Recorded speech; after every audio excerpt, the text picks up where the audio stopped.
अभी तक हमने पढ़ा है आदर्शवाद, अब हम पढ़ेंगे यथार्थवाद। मेरा नाम हसीबा है और आप यूजीसी नेट जेआरएफ के लिए एजुकेशन पेपर 2 के लिए पढ़ सकते हैं। तो पेपर 1 में अभी अगर यूज़ होता है जो, तो आप वहाँ भी पढ़ सकते हैं, या फिर कहीं पर भी बीएड और एमएड जहाँ पर ये यथार्थवाद का यूज़ हो वहाँ पर आप यूज़ कर सकते हैं। शुरू करते हैं। यथार्थवाद, पहले यथार्थवाद को इंग्लिश में रियलिज्म कहते हैं। रियलिज्म शब्द जो है वो रियल से बना है, जिसका अर्थ है वास्तविक। ओके। यथार्थवाद के अनुसार भौतिक जगत वास्तविक है, ना कि केवल विचार। अभी हमने इससे पहले क्या पढ़ा था? आदर्शवाद। आदर्शवाद क्या कहता है कि सिर्फ और सिर्फ जो आपके थॉट्स हैं वो रियल है। आप ये जो ज़िंदगी है जिसमें आप रह रहे हैं इसका कोई मायने नहीं है, ये वास्तविक नहीं है। आपका जो विचार है वो वास्तविक है। लेकिन ये उलट कहता है, यथार्थवाद कहता है कि आपका जो वास्तविक जीवन है, भौतिक जीवन है, वो रियल है, विचार नहीं। ज्ञान का स्रोत जो है आपकी इंद्रियां या अनुभव है, जो जिससे आप जिस चीज़ को फील कर सके, महसूस कर सके, देख सके, वो। अभी मैं आपसे कह दूं कि आपके लिए ये वीडियो यूज़फुल है, तो ये कैसे यूज़फुल है? जैसे आप PYQ लगाएंगे तो पता चलेगा ना कि ये काम कर रहा है कि नहीं कर रहा है। वैसे शिक्षा का जो उद्देश्य है वो वास्तविक जीवन के लिए तैयार करना। अब जैसे अभी मैं आपको ये वीडियो में बता रही हूँ या पढ़ा रही हूँ, तो इसका मतलब ये है कि आपके रियल लाइफ में जो है एग्ज़ाम जब आप देंगे तो क्या इसका ये मेरे पढ़ाने का यूज़ हो रहा है कि नहीं हो रहा है, ये देखना होगा। ठीक है। तो यथार्थवाद यही मानता है कि वही पढ़ाई पढ़ाएं जिससे आपका जो आज का लाइफ है या जो आपका टास्क है उसमें हेल्प हो रही है कि नहीं। अब हम बात करते हैं यथार्थवाद के प्रमुख जो वो हैं, जो सपोर्टर है, कौन कौन से हैं। तो सबसे पहले बात करते हैं हम अरस्तु की। यथार्थवाद के जनक माने जाते हैं, ये आपको याद करना पड़ेगा। अभी मैच द कॉलम में आता है, ये क्वेश्चन मिलेगा आपको मैच द कॉलम में। पहले हम लोगों ने क्या पढ़ा था? आइडियलिज्म या आदर्शवाद जो है उसके जो वो थे, मानने वाले थे, वो प्लेटो थे। अब क्या है? यथार्थवाद के अरस्तु माने जाते हैं, Francis Bacon, John Locke, John एमल्स, और उसके बाद हर्बर्ट हर्बर्ट स्पेंसर और थॉमस एक्विनास। ये प्रमुख माने जाते हैं जो दार्शनिक हैं जो यथार्थवाद को सपोर्ट करते हैं। अब हम बात करते हैं यथार्थवाद के प्रमुख सिद्धांत। कौन कौन से सिद्धांत हैं? वस्तु मन से स्वतंत्र रूप से अस्तित्व रखती है। मतलब ये कि आपका मन के अलावा भी जो आपका लाइफ है, जो जीवन है, वो उसका कोई मायने है। वास्तविक जगत ही सत्य है, जो अभी चल रहा है, जो है, जो सामने है, वो सत्य है। मरने के बाद क्या होगा इस पे ना पड़े हम। ज्ञान का आधार अनुभव एवं इंद्रियां, जो नॉलेज हासिल करने का एक सोर्स है या जरिया है, वो आपके खुद के सेंस ऑर्गन्स है, जिनसे आप फील कर सकते हैं, सूंघ सकते हैं, टच कर सकते हैं, जिससे आपको ये लगे कि हाँ ये रियल। विज्ञान पर विज्ञान एवं प्रयोग पर बल दिया जाता है। तो यहाँ से सवाल पहले, इससे पहले बन चुका सवाल 2018 में भी। मैं आपको सवाल भी दिखाऊंगी कैसे बना था कि यथार्थवाद किसको मानता है, कौन सी शिक्षा को प्रमोट करता है? विज्ञान एवं प्रयोग पर। शिक्षा जीवन उपयोगी एवं व्यवहारिक होनी चाहिए। आजकल जो हमारा दौर चल रहा है, अगर अभी हम पढ़ रहे हैं, ये सपोज दैट हम यथार्थवाद पढ़ रहे हैं, तो यथार्थवाद का यूज़ आपके एग्ज़ाम में कैसे करना है, अगर मैं पढ़ा रही हूँ तो ये मेरी जिम्मेदारी बनती है कि मैं आपको बताऊँ कि कैसे आप अपने एग्ज़ाम में लगा सकते हैं इसको। ठीक है।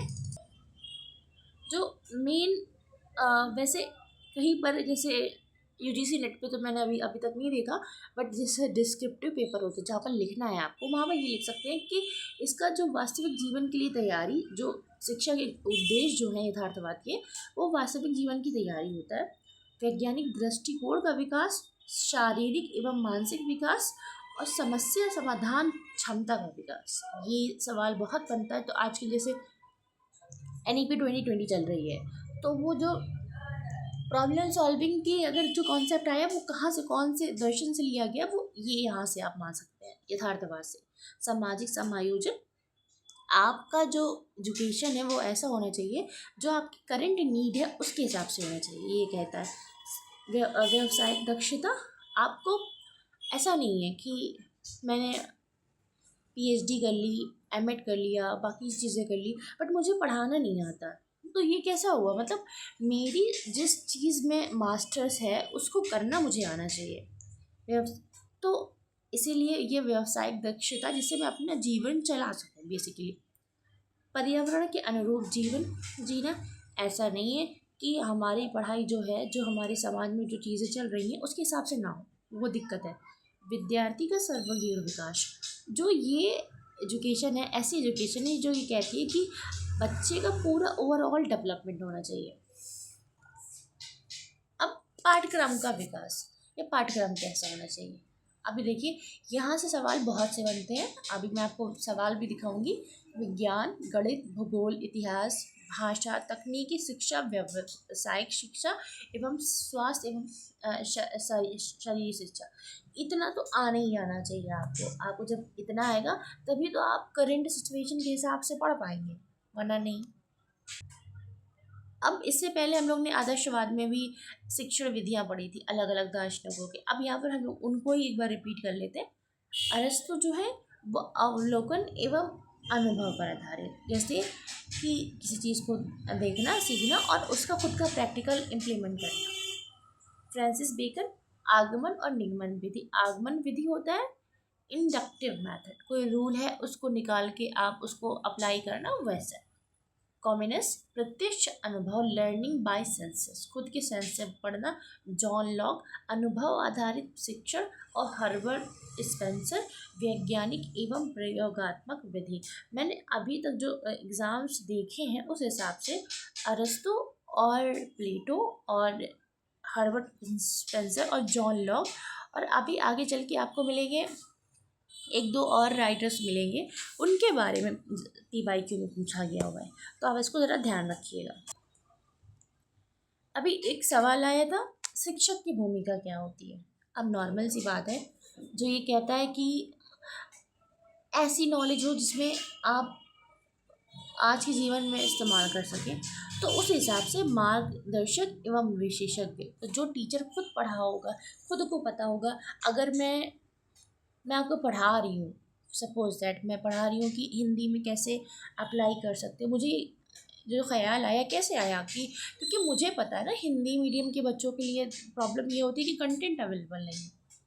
कंटेंट जो भी है वो इंग्लिश में है, तो मुझे भी टाइम लगा समझने में। तो जब तक मैं अपनी चीज़ में मैंने वो चीज़ फेस नहीं करी, मैं या परफेक्ट नहीं हूँ, तब तक मैं किसी और को कैसे पढ़ा सकती हूँ?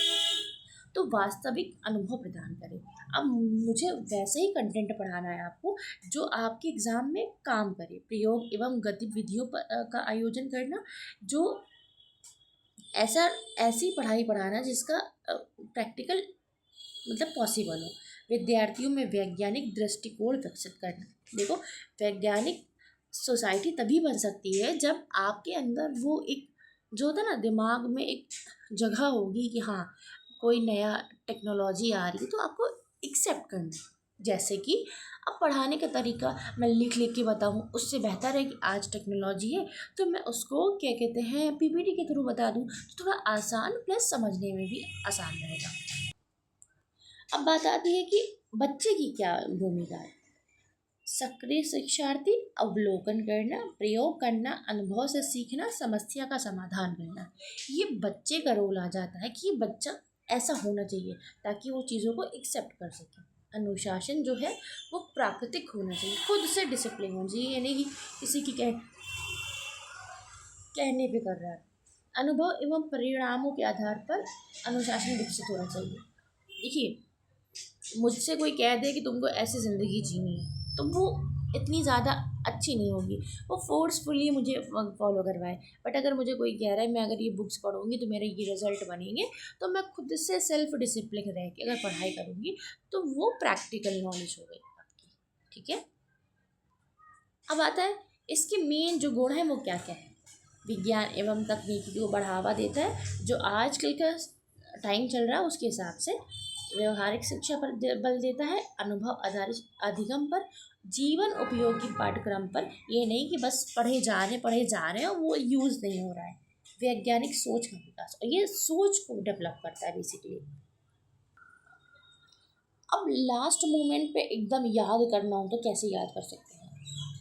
सबसे पहले आप जो इसके जनक हैं, फाउंडर हैं, उनको नहीं भूल सकते, अरस्तु को। वास्तविकता या भौतिक जगत पर ये ध्यान देता है। ज्ञान का सूत्र जो आपके सेंसेस हैं वो आपको क्विक रिवीजन में याद रखना है।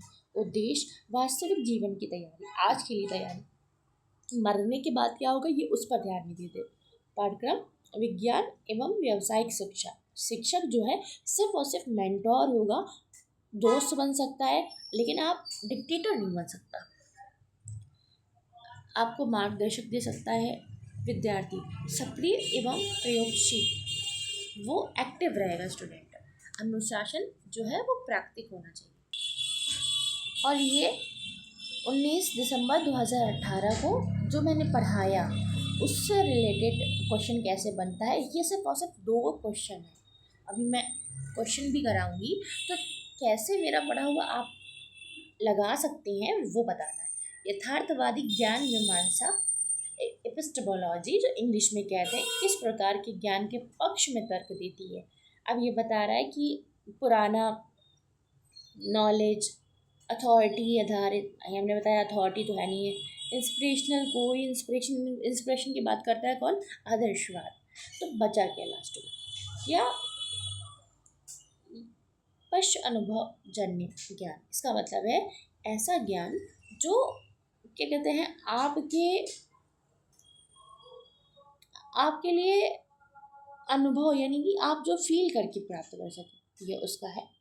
अब दूसरा क्वेश्चन ये बनता है, यथार्थवाद के दर्शन के अनुसार पाठ्यक्रम में समावेशन के लिए विषयों का कौन सा संयोजन सबसे प्रयुक्त है? तो अभी मैंने बोला ना कि आज की ज़िंदगी में कैसे कला, साहित्य, तर्क ये नहीं हो सकता, क्योंकि साहित्य तो हमारा, कला तो हमारा आदर्शवाद भी पढ़ाता है, दर्शन, धर्म, ये धर्म की बात ही नहीं करता भाई। आज के जीवन में आपका जो उपयोगी है ना भाषा, ना साहित्य और ना कला की बात करता है, ये बात करता है विज्ञान, गणित और तर्कशास्त्र की। इसीलिए यथार्थवाद अनुभव, विज्ञान और तर्क पर बल देता है।